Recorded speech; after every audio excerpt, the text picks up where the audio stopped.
Welcome to RenderGen. RenderGen's designed to make the end of your workflow as easy as possible.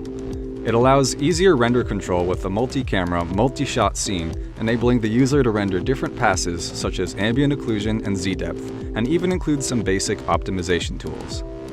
The first tab is Render Setup. It defaults to Mental Ray with options for other renderers, options for resolution and file size format, scene directory, render directory, and our most innovative feature, Add Shot. The user can choose from a drop-down menu which camera to render from, which shot the particular section is, the start and end frame of the particular shot, the step for rendering frames, and the padding for each frame. The Add Shot button allows the user to add more shots, which they can render from different cameras. The Generate button we'll come back to in a bit.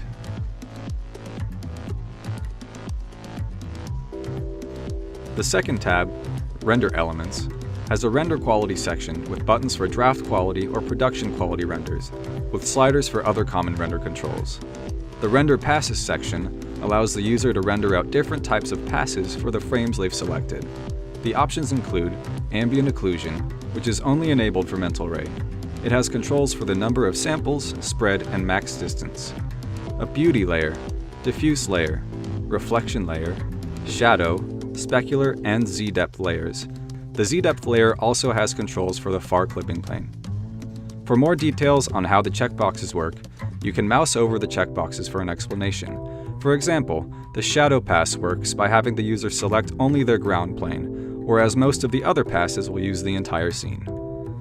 Essentially, the way they work is that when the user selects an option for a render pass, Maya creates an associated render layer for the type of pass. All of the options have the ability to override their file name prefix with an associated text box for immediate changes.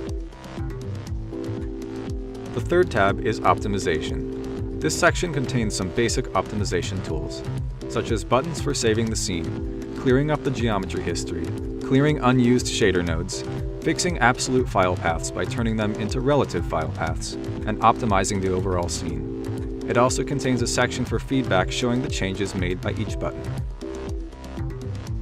The fourth tab is Support. Remember the Generate button on the Render Frames tab?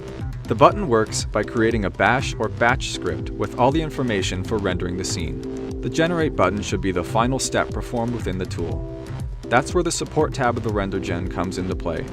There are instructions on how to use the script once it's generated for both Windows, Mac, and Linux. There's a small section explaining the advantages of rendering from the script. Lastly, there's a small section with contact information, so you can email us for support of the tool and ideas for future updates. Thanks for watching, and we hope you enjoy using the very extreme power of RenderGen.